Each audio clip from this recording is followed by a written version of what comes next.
Have you been confused about how you think pressure should be applied through the feet during the swing? You wouldn't be the first person. Hi, I'm Peter Knight, and today we're going to have a look at how pressure should move during the swing, because it's the pressure that you apply into the ground through your feet and legs that's actually the thing that causes your body to move in the first place. So it's actually the foundation of the entire golf swing. The more effectively you use the pressure into the ground through your feet, the less work that you have to do as you get further from your feet. So that by the time you get to your hands, they're doing very little work at all. If we look at something like a free throw in basketball, you would always, when you're throwing the basketball or going to take a shot, you'd flex your knees and then you push against the ground. That pushing against the ground creates momentum transfer up through your body and through your arms. Very easy to understand for basketball because it's a linear motion. The golf swing principle of transfer of momentum is exactly the same. The difference though, or the biggest differences, are that the momentum's transferring up through the body and then back down into the ground where the ball is, where the club head's going to go. And the other thing is you're doing all that while your body's rotating. Now, if we have a look and see what the order of the movement is. Let's say I'm going to lift something fairly heavy. I'll grab hold of it with my arms, and then to help the lift, I'm going to apply pressure into the ground. Now, in my backswing, let's say I have got my club, or someone's holding my club, and I want to start to pull away from them. Now, rather than using my arms, I would actually shift pressure into my back foot here. Now, if I've got that feeling as I start my backswing that I'm applying a little bit of pressure into the ground through that back foot, it'll just help the movement to occur. Now, that's not a shift sideways, because that's actually not shifting pressure. Plus, I've moved my center of balance too far and I lost my balance, had to take a step sideways. So my body's still centered, but as I start the backswing movement, and do this yourself, just even from here, I'm just holding the club like this, so I'm not tempted to use my hands and my arms to start the movement. But from here, I'm going to apply a little bit of pressure into the ground through that right foot. Now, if I do it with my club across my hips here, as I'm creating that push just to initiate the movement, you can see here, my right hip is much, much higher than my left as I've started back. Now, that's largely because my body's tilted forward. So from here, you can see my hips are tilted forward, or my belt line's tilted forward. I'm pushing into the ground just to initiate that movement, and now you can see the big difference in the height of the hips. And again, there's no slide with this movement. All I've done is I've pushed. Now I can feel a lot more pressure in my right foot because I've got my body mass there.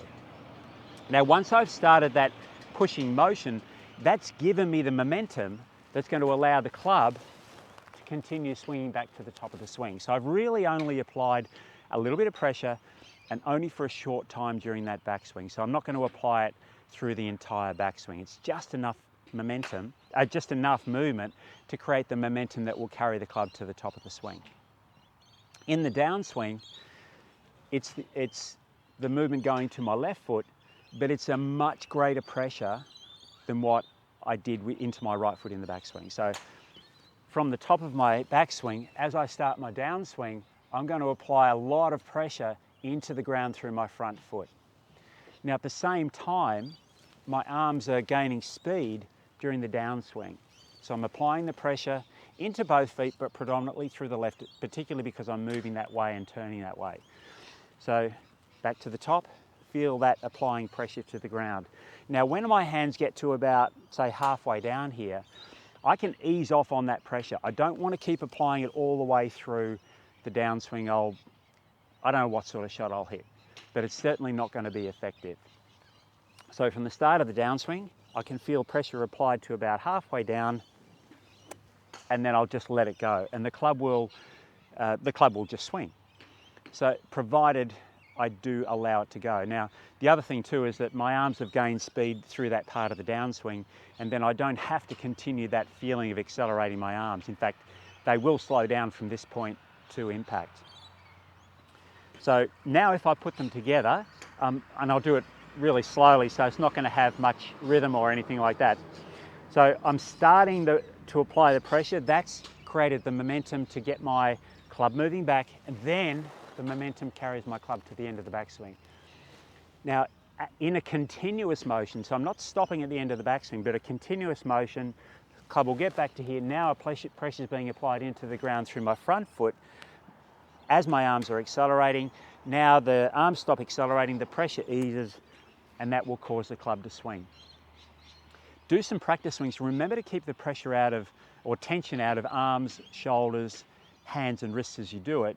And you'll start to feel how the club, when you time the movement correctly, really gains a lot of speed through the bottom part of the swing there, which of course is what we want. But we're not doing it by deliberately using the hand motion. So now I can feel, okay, I'm getting pressure into my right foot, into my left foot, into my right foot, into my left foot. Now my body will move forward a little bit in the downswing, but other than that, it's staying relatively stable as I'm going back and through. My body's center is definitely moving. It's moving a little bit sideways. It's moving a little bit up and down because that's going to help with the creation of that correct movement. Then when I put it all together and play a shot, I shouldn't have to work too hard with my arms and hands. And because I'm applying the pressure into the ground and then easing off, as I swing through impact, my body movement is very, very stable. So another clue that this movement's not being done correctly, or you're applying the pressure for too long during the swing, is if you swing through and your legs want to move, or you lose your balance, or your feet slide around.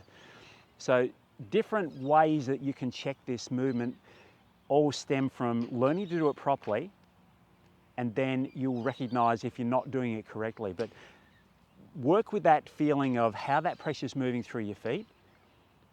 It'll be greater with a driver than what it will be with the shorter irons, but it's always going to be there because that's the principle behind how our movements are generated through the body.